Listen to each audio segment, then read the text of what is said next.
नमस्कार दोस्तों।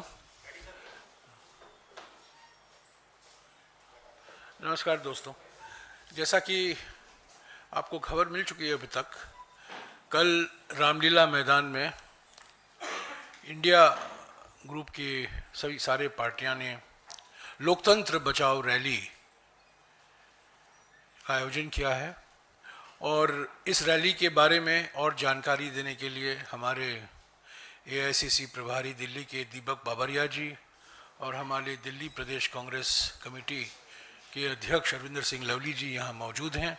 पहले बाबरिया जी बोलेंगे, उसके बाद में लवली जी कुछ बातें कहेंगे और अगर ज़रूरत पड़े अंत में मैं कुछ कहूँगा।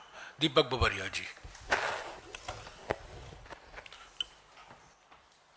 आदरणीय जयराम जी, मेरे साथी दिल्ली प्रदेश कांग्रेस के अध्यक्ष लवली जी और आप सभी पधारे हुए पत्रकार साथियों, सबको मेरा नमस्कार।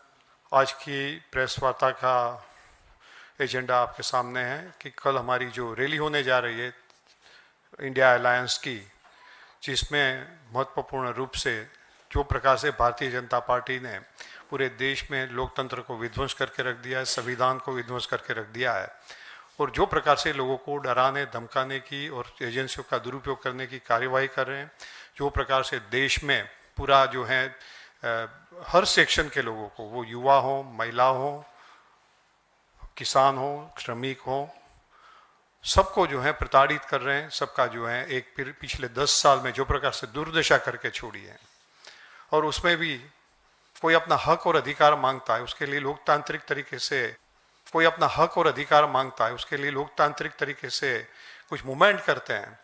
आपने देखा हरियाणा में किस तरह से किसान संगठनों के साथ इन्होंने पहले 2 साल 1.5 साल तक वो दिल्ली के सीम पर रहे, इतने बड़ी मात्रा में किसान यहाँ धरने दिए, प्रदर्शन दिए, 700 उनके साथी शहीद हुए।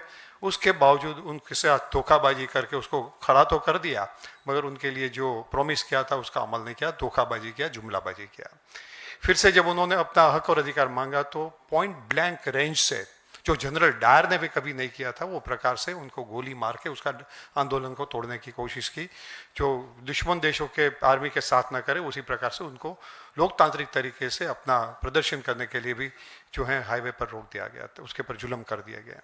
जो महिलाएं जो बलात्कार से पीड़ित थी, उसके उत्पीड़न से पीड़ित थी, जो धरना प्रदर्शन कर रही थी, उसने जब रक्षा मांगी तो उनकी रक्षा देने की वजह, जो उनके बलात्कारी थे, जो उसके लिए अपराधी थे, उन लोगों की रक्षा किया। ये देश में इतनी बड़ी बेरोजगारी, युवा मांग रहे थे कि उनको रोजगारी मिले, लोग सरकारी नौकरियों में भी रोजगारी मिले, इसके लिए प्रदर्शन किया, उसके पर इतना जम के लाठीचार्ज किया। आज की डेट में भी जो पेपर लीकेज वाले गुजरात से लेके जहाँ जहाँ भी भारतीय जनता पार्टी की सरकारें हैं, उसमें कहा जाता है कि उनके कहीं ना कहीं आरएसएस के साथी भी उसमें सम्मिलित होते हैं और पिछले दरवाजे से उसकी कैडर को उसमें सरकारी नौकरियों में लगा देना चाहते हैं, देश के बड़ी मात्रा में युवाओं को अन्याय करना चाहते हैं, वो भी उन्होंने रोक दिया। आज ये परिस्थिति में दमन की परिस्थिति है, लोग न्याय मांगते हैं। राहुल जी पूरे देश में भारत जोड़ो न्याय यात्रा से लोगों को जगाने की कोशिश कर रहे हैं, और वही मौके पे आपने देखा कि विपक्षी एकता तोड़ने के लिए इन्होंने लगातार प्रयास किए। वो हेमंत सोरेन जी हो, केजरीवाल जी हो, और हमारे कई नेताओं और उनके पार्टी के बड़े बड़े लीडर हो जो कहे हैं, उनके सामने ईडी और सीबीआई के समन्स भेजना, उसकी प्रताड़ना करना, ये इसके विरोध में कल जो है पूरे दिल्ली में बड़ी मात्रा में जो है प्रदर्शन का, रैली का आयोजन किया गया है। उसकी विस्तृत जानकारी आपको मेरे साथी अरविंदर सिंह लवली आपको देंगे। शुक्रिया बाबरिया जी। लवली जी।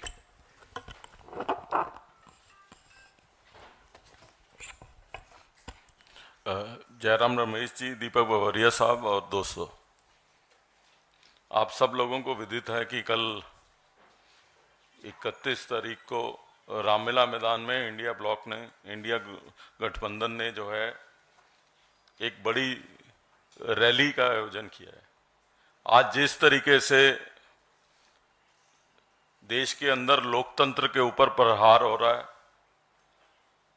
विपक्ष की पार्टियों को तहस नहस करने का, दबाने का हर तरीके का हथकंडा अपनाया जा रहा है। दुर्भाग्य है कि चुनाव डिक्लेयर होने के बाद देश की सबसे बड़ी विपक्षी पार्टी के अकाउंट फ्रीज कर दिए जाते हैं। एजेंसीज का इस्तेमाल करके विपक्षी पार्टियों को तोड़ने फोड़ने का काम पूरे देश भर के अंदर जो है वो चालू है।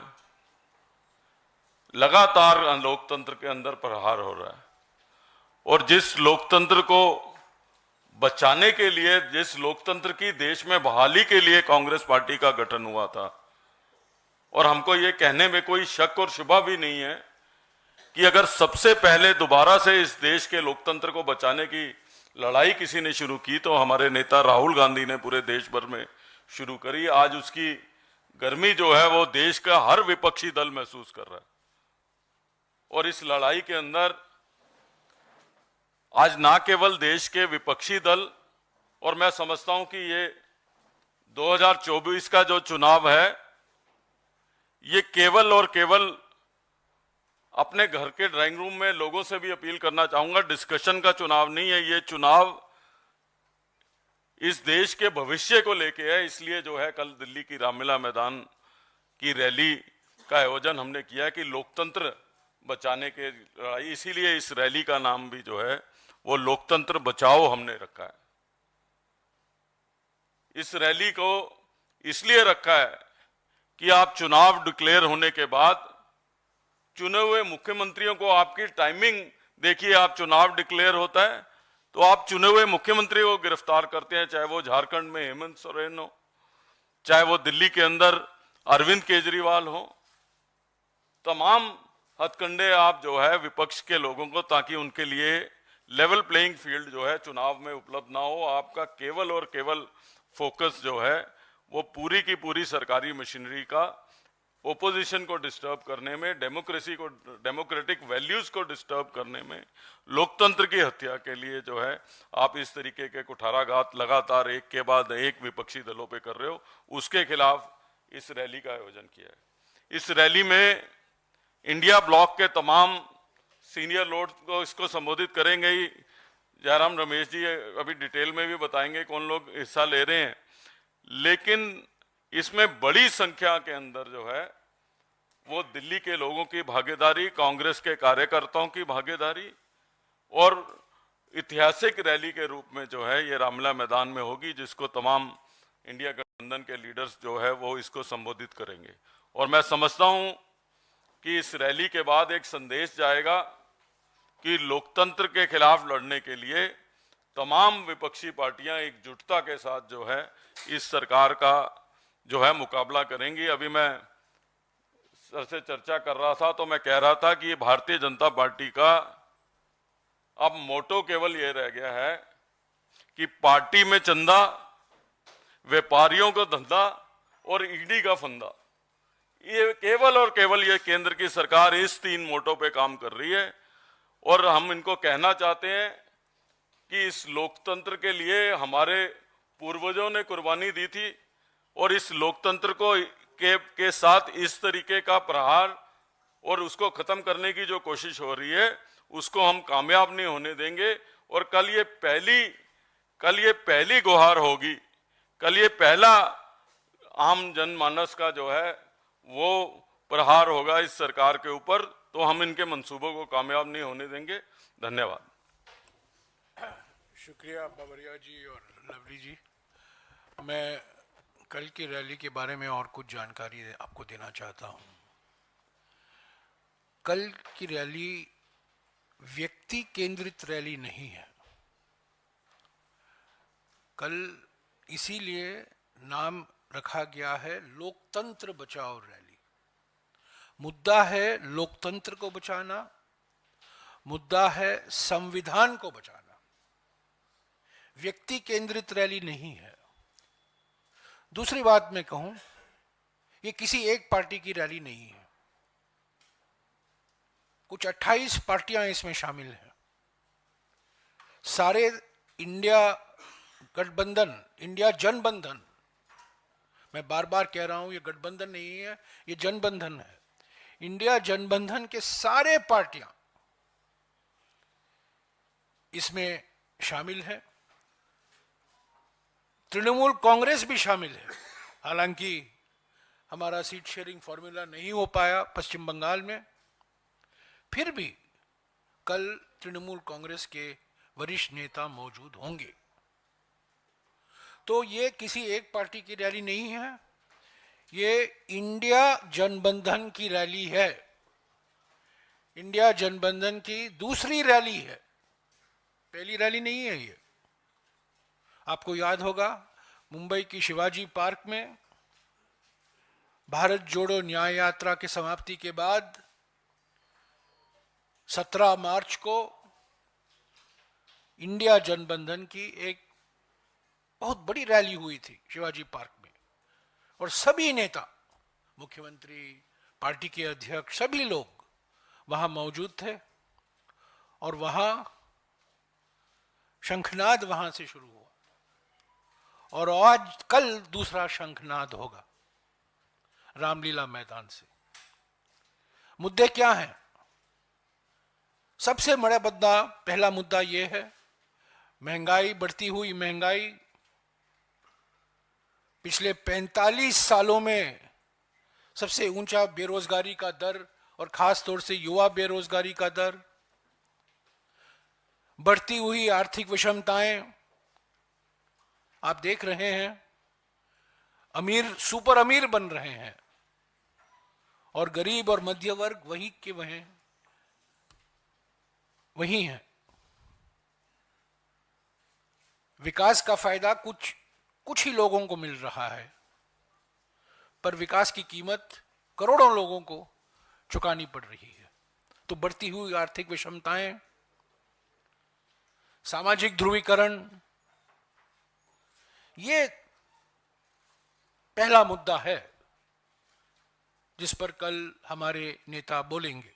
महंगाई, बेरोजगारी, बढ़ती हुई आर्थिक विषमताएं, एमएसएमई का विनाश, और जो बाबरिया जी ने कहा, सबसे महत्वपूर्ण बात उन्होंने कहा, जो किसानों पर अपराध किए जा रहे हैं, किसानों पर जो अन्याय हुआ है, किसानों को जो अपमान हुआ है, 700 किसान शहीद हुए थे किसान आंदोलन में, उस शहादत को नजरअंदाज किया गया है। चंदादाताओं का सम्मान हो रहा है, पर अन्नदाताओं का अपमान हो रहा है। तो यह पहला मुद्दा है। दूसरा मुद्दा है जिस तरीके से विपक्ष की पार्टियों को निशाना बनाया जा रहा है, केंद्रीय जांच एजेंसियों का दुरुपयोग हो रहा है। 2 मुख्यमंत्री गिरफ्तार हुए हैं, पर इनके अलावा कई मंत्री अलग अलग राज्यों में, उनको भी गिरफ्तार किया गया है। चार्ज नहीं है, पर गिरफ्तार हो गए हैं। ये एक षड्यंत्र है। तो ये एजेंसियों का दुरुपयोग, चुने हुए मुख्यमंत्री और मंत्रियों को गिरफ्तार करना बिना चार्ज फाइल किए हुए, ये बिल्कुल एक मानसिकता दर्शाता है कि प्रधानमंत्री चाहते हैं कि सारे विपक्ष पार्टियां अपंग हो जाएं, आर्थिक रूप से, राजनीतिक रूप से अपंग हो जाएं, ताकि वो चुनाव लड़ने की स्थिति में न हो। तीसरा मुद्दा है हमारे देश का सबसे बड़ा घोटाला, पिछले 75 वर्षों में से सबसे बड़ा घोटाला हुआ है इलेक्ट्रल बॉन्ड को लेकर। सुप्रीम कोर्ट ने इसको गैर संविधान के खिलाफ, अनकॉन्स्टिट्यूशनल है, सुप्रीम कोर्ट ने कहा है। और उसी की वजह से प्रधानमंत्री ने अपने वकील दोस्तों को भड़काकर सुप्रीम कोर्ट को अभी धमकी देने में लगे हुए हैं, क्योंकि वो डर गए हैं 8,200 करोड़ जो चंदा मिला है। और मैंने बार बार कहा है, चंदा दो धंधा लो, हफ्ता वसूली, ठेका लो, चंदा दो और शेल कंपनी, ये 4 तरीके हैं, 4 रास्ते हैं। और जिस तरीके से इलेक्टोरल बॉन्ड के रास्ते से बीजेपी ने चंदा इकट्ठा किया है, और उसके साथ साथ हमारे देश के प्रमुख विपक्ष पार्टी के खिलाफ कर आतंकवाद हमले किए जा रहे हैं। कांग्रेस पार्टी को निशाना बनाया गया है खास तौर से, और हमें बार बार, कल रात को भी 2 और नोटिस मिले हमें। कल जब हम प्रेस कॉन्फ्रेंस कर रहे थे तब तक 4 नोटिस हमें मिले थे, कल रात को 2 और नोटिस मिले हैं, और आज मैं नहीं जानता हूं और कितने नोटिस आएंगे, क्योंकि अभी तक केसरी जी के जमाने तक ही नोटिस आए हैं। उनके पहले भी कई कोषाध्यक्ष थे। तो यह तीसरा मुद्दा है, इलेक्ट्रल बॉन्ड का मुद्दा, घोटाला, घूस। चौथा मुद्दा मैं कहूंगा संविधान बचाना, लोकतंत्र बचाना और संविधान बचाना। संविधान खतरे में है। बीजेपी के नेता, आरएसएस के नेता कह रहे हैं कि इस संविधान को वापस हमें लिखना है। यह संविधान का कार्यकाल समाप्त हो चुका है, एक्सपायरी डेट हो चुका है, एक नए संविधान की जरूरत है। और जो संवैधानिक सिद्धांत हैं, पंथ निरपेक्षता, समाजवाद, सामाजिक न्याय, ये सब खतरे में है, क्योंकि ये संविधान खतरे में है। तो साथियों, कल की रैली व्यक्ति केंद्रित रैली नहीं है, कोई एक व्यक्ति को बचाने के लिए नहीं है, संविधान को बचाने के लिए है, लोकतंत्र के बचाने के लिए है, और सभी पार्टियों का योगदान है। कांग्रेस पार्टी, आम आदमी पार्टी, वामपंथी पार्टी, सब लोग कोशिश कर रहे हैं मोबिलाइजेशन के लिए कल। और हमें पूरा विश्वास है कि रामलीला मैदान, सिर्फ रामलीला मैदान में नहीं, पर रामलीला मैदान के आसपास भी लोग हजारों में मौजूद होंगे, और एक प्रभावशाली संदेशा जाएगा लोक कल्याण मार्ग को, जो पहले रेस कोर्स रोड कहा जाता था, अभी लोक कल्याण मार्ग कहा जाता है, कि उनका समय अभी हो चुका है। जनता उनसे छुटकारा चाहती है, जनता, देश की जनता चाहती है लोकतंत्र बचे, संविधान बचे, निष्पक्ष चुनाव हो, और ये जो बार बार विपक्ष पार्टियों के खिलाफ बिना मतलब के राजनीतिक साजिश रचाई जा रही है, ये बंद करने का संदेश आ जाएगा कल की रैली से। हमारे पार्टी की ओर से कांग्रेस अध्यक्ष जी मल्लिकार्जुन खड़गे साहब, राहुल गांधी जी और बड़े नेता, वरिष्ठ नेता सभी मौजूद होंगे। मुझे जानकारी मिली है कि शरद पवार जी आएंगे,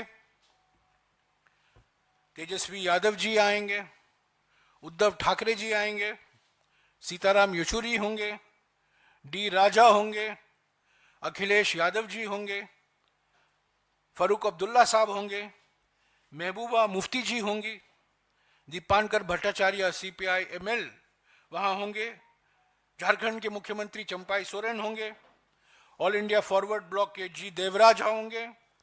असली लोकदल, याद रखिएगा, असली लोकदल के सुनील सिंह होंगे, और तमिलनाडु के 3-4 पार्टियां और केरला के 2-3 पार्टियां रहेंगी। कुल मिलाकर मैं समझता हूं कल 27 या 28 पार्टी के नेता रामलीला मैदान में मौजूद होंगे। डीएमके त्रिची शिवा आएंगे, स्टालिन साहब की जानकारी नहीं है, पर डीएमके होंगे त्रिची शिवा, और टीएमसी से डेरिक ओब्रायन होंगे। तो सारे पार्टियां जो पलटी के हैं वो पार्टी नहीं है, पलटी के हुए पार्टी एक तो आप जानते हैं जेडीयू, वो नहीं है। आरएलडी ने भी पलटी किया है, पर आरएलडी वो तो नकली आरएलडी है, असली आरएलडी तो हमारे साथ है। तो आरएलडी के संजय सिंह, सुनील सिंह जी होंगे, और हमारे ओर से मैं फिर से कहूंगा कांग्रेस अध्यक्ष जी, आदरणीय कांग्रेस अध्यक्ष जी मल्लिकार्जुन खड़गे जी और राहुल गांधी जी दोनों इस रैली को संबोधित करेंगे। शुक्रिया। अगर आपके कुछ सवाल हैं इस रैली के बारे में, बाबरिया जी और लवली जी उसका जवाब देंगे। देखिए, मैंने जो कहा है, कांग्रेस अध्यक्ष जी और राहुल गांधी जी वहां जरूर मौजूद होंगे, और भी वरिष्ठ नेता कांग्रेस के वहां होंगे। पर जो मैं कह रहा हूं आपको, हमारे कांग्रेस अध्यक्ष और हमारे पूर्व कांग्रेस अध्यक्ष भी मौजूद होंगे। हो सकता है सोनिया जी भी वहां रहें, पर इन दोनों का बात मैं आपको गारंटी दे रहा हूं कि वो कल हो रहा है।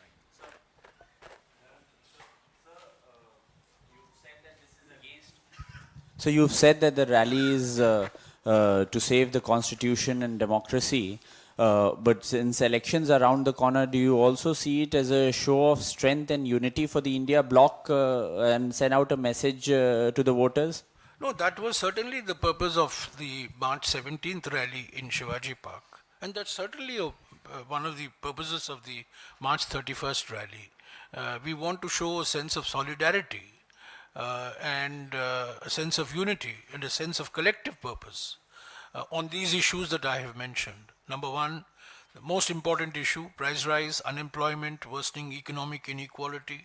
Second, the issue of electoral bonds, the big scam, the biggest scam in post-independent India, the electoral bond scam, which has been declared unconstitutional by the Supreme Court, and the Supreme Court itself has now become the target of the Prime Minister and his friends. The third issue, the misuse of investigative agencies to arrest democratically elected chief ministers and other political leaders, including ministers in different states. And fourth, this determined assault on the Constitution to get the Constitution rewritten and redo the entire Constitution of which Dr. Ambedkar was the prime architect. These are the issues. So it is a Save Democracy rally. It's a Protect Dr. Ambedkar Constitution rally. एक minute हाँ. Yesterday night. So, can you please share the details from which department? I'll share it with you separately.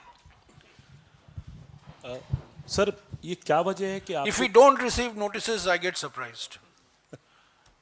Receiving notices is no longer a shocking or surprising development. In fact, if a day passes without getting a notice, you begin to wonder what is happening.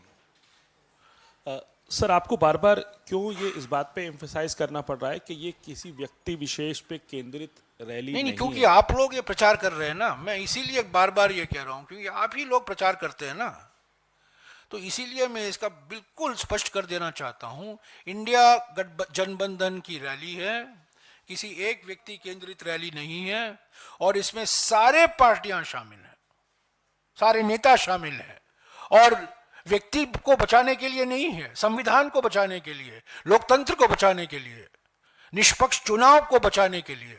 हम अपने आप को mother of democracy कहते हैं, पर जिस तरीके से डेमोक्रेसी की हत्या हो रही है रोज, उसके खिलाफ है रैली। मैं इसीलिए कह रहा हूं क्योंकि आप लोग प्रचार करते रहते हैं कि ये एक पार्टी की रैली है, एक व्यक्ति की रैली है। ये रैली अरविंद केजरीवाल की गिरफ्तारी के खिलाफ है, इसलिए मैंने कहा ना, चुने हुए मुख्यमंत्री, मैंने आपको 4 या 5 मुद्दे गिनाए हैं, और एक मुद्दा जो जरूर है, हमें हेमंत सोरेन जी को भूलना नहीं चाहिए। हेमंत सोरेन पहले मुख्यमंत्री थे जिनकी गिरफ्तारी हुई, और उस कब हुई उनकी गिरफ्तारी? जब भारत जोड़ो न्याय यात्रा झारखंड में प्रवेश होने वाली थी। तो हेमंत सोरेन हैं, केजरीवाल जी हैं, कई मंत्री हैं अलग अलग राज्यों में, दिल्ली में भी कई मंत्री हैं, झारखंड में मंत्री हैं, तमिलनाडु में मंत्री हैं, और कई नेताओं को निशाना बनाया गया है। तो एक व्यक्ति के नजरिए से कल की रैली को मत देखिएगा, लोकतंत्र के नजरिए से देखिएगा, संविधान के नजरिए से देखिएगा। जयराम जी, जैसे और क्या कल्पना सोरेन भी बुलाए हैं, उनको भी बुलाए हैं आप लोग? सॉरी, क्या? कल्पना सोरेन, हेमंत सोरेन की पत्नी, क्या वो भी होंगी रैली में? चंपाई सोरेन मुख्यमंत्री झारखंड मौजूद होंगे, और सुनीता केजरीवाल? राहुल जी खुद गए थे उन्होंने कल्पना सोरेन से मुलाकात की है, उनके घर गए थे रांची में। जब भारत जोड़ो न्याय यात्रा के समय हम लोग रांची में थे, राहुल जी खुद गए थे और कल्पना सोरेन से वो मिले थे। कल जहां तक मेरी जानकारी है, झारखंड के मुख्यमंत्री चंपाई सोरेन जी कल होंगे जेएमएम की ओर से, और भी नेता होंगे, पर जो मेरे पास नाम है वो चंपाई सोरेन जी का नाम है। जयराम जी, एक तरफ आप लोकतंत्र या संविधान की दुहाई देते हैं बचाने की, वहीं आज ईडी ने फिर जो है दिल्ली सरकार में एक मंत्री हैं कैलाश गहलोत, उनको नोटिस दिया है। और कल की जो आपकी रैली हो रही है उसको लेकर भारतीय जनता पार्टी के राष्ट्रीय महासचिव कहते हैं ये उन नेताओं के लिए जिनको राज्यों में कोई पूछता नहीं है, जहां भीड़ देखते हैं भाषण देने चले आते हैं। देखिए, ये तो आने वाले चुनाव बताएंगे कि कहाँ पे क्या क्या होगा। और अगर वो किसी पार्टी के राष्ट्रीय अध्यक्ष के बारे में या राष्ट्रीय नेताओं के बारे में इस तरीके की टिप्पणी कर रहे हैं, तो यही हमारी लड़ाई है कि किस संस्कृति का डेवलप जो है वो देश की राजनीति में कर रहे हैं। और लाखों लोगों की भीड़ को जो है लीडर संबोधित करने आ रहे हैं, तो भारतीय जनता पार्टी का दिल्ली में क्या असर होने वाला है वो उनकी फ्रस्ट्रेशन से जो है अपने आप जो है समझ में आता है।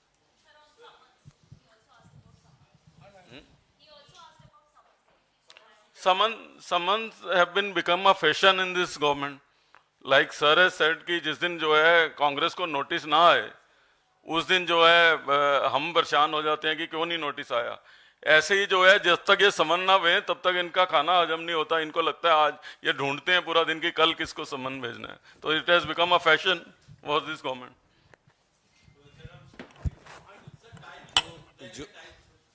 हाँ जी बोलिए। हाँ, टाइम क्या रैली का बोलो। हमने लोगों को सुबह 10 बजे का समय दिया है, 10 बजे से आने शुरू हो जाएंगे। मीडिया के साथियों से अनुरोध है कि आप 11 बजे तक, 10:30, पौने 11 तक जो है आप लोग वहां पे आइए। सर वो तो हेलो, मान के जयराम सर 11 बजे मानकर चलेगा। जयराम सर दो तब तक सवाल। 2 और नोटिस आ जाएंगे हमें। जयराम सर, हाँ सर, जयराम सर 2 सवाल हैं कि पहला ये कि कल जो 2 नोटिस आए हैं उसमें क्या कुछ कहा मैं गया? आपको अलग से वो जानकारी ओके। अलग से दूंगा। सर एक सवाल है कि कल इंडिया ब्लॉक की इतनी बड़ी रैली हो रही से पहले सर बिहार में जो पूर्णिया सीट है वो उस पे आरजेडी ने कैंडिडेट ये उतारा। दिल्ली के बारे में, कल की रैली के बारे में है। अच्छा, ओके, थैंक यू। अभी 11:15 को एक और प्रेस कॉन्फ्रेंस है, क्योंकि कुछ लोग पार्टी में शामिल हो रहे हैं, और उसके बाद में 12 बजे को बैठ जाओ ना यार, बैठ जाओ। और उसके बाद में 12 बजे पवन खेरा का एक प्रेस कॉन्फ्रेंस है। आज थोड़ा बिजी डे है।